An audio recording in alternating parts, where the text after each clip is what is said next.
To this committee, the gentleman from Alabama, Mr. Carl. Gentleman is recognized. Thank you, Mr. Chairman.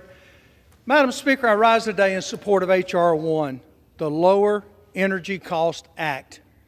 I did not bring any fancy charts. I don't have any nice pictures for you to look at. But what I do want you to look through is my heart and my mind. 64 years of living. I've spent the last 2 years working with the other side of the aisle, watching them systematically take this country apart when it comes to our natural resources, and enough is enough. You want me to prove it? We just won the House. We have the majority now. We have a chance to change what's going on today. Let me tell you what's going on. All we hear is the sky's falling, the sky's falling.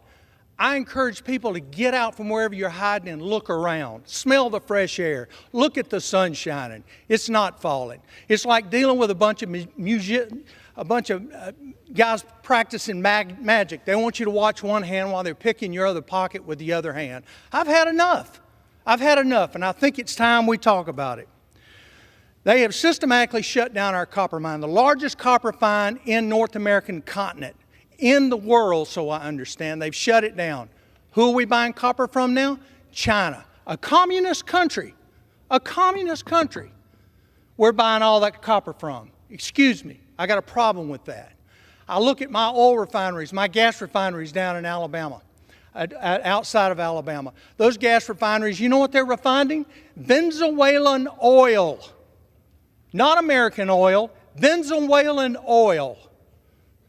Communist country. Is there a pattern here that we should be looking at? Is there a pattern of communist regime here that we just keep getting pushed on us? I just spent 2 weeks in Central America trying to figure out how we can keep the communist country from taking over Central America. But we have this side of the aisle that wants to tell us the sky is falling. I refuse to believe it, and I refuse to give it up.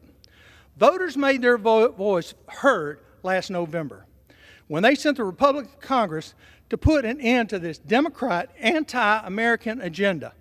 Americans are paying 40% more for their gas since President Biden took office, and the Democrats have done nothing but add fuel to the fire to raise that price by shutting down our drilling and shutting down our mines.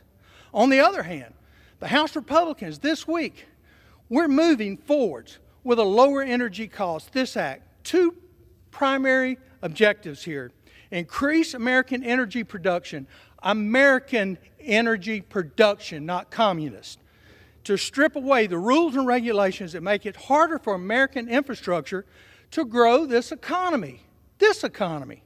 I'm especially proud of this bill because I worked on part of it. The Unleashing American Act is included in this package. My bill fights back the Biden administration's war on domestic energy production by mandating that oil and gas leases sail each year in the Gulf of Mexico and off the coast of Alaska. Let me remind my friends, most of these are union jobs. Unions are supporting you, quote unquote. Remember that. These are union jobs you're voting against. House Republicans have a solution right here in this low energy cost bill. And I encourage all my friends to vote on this bill. This bill will help end our reliance on these foreign countries, these foreign communist countries. So we need to reflect on that as we vote. If you support the Communist Party, vote no on this bill.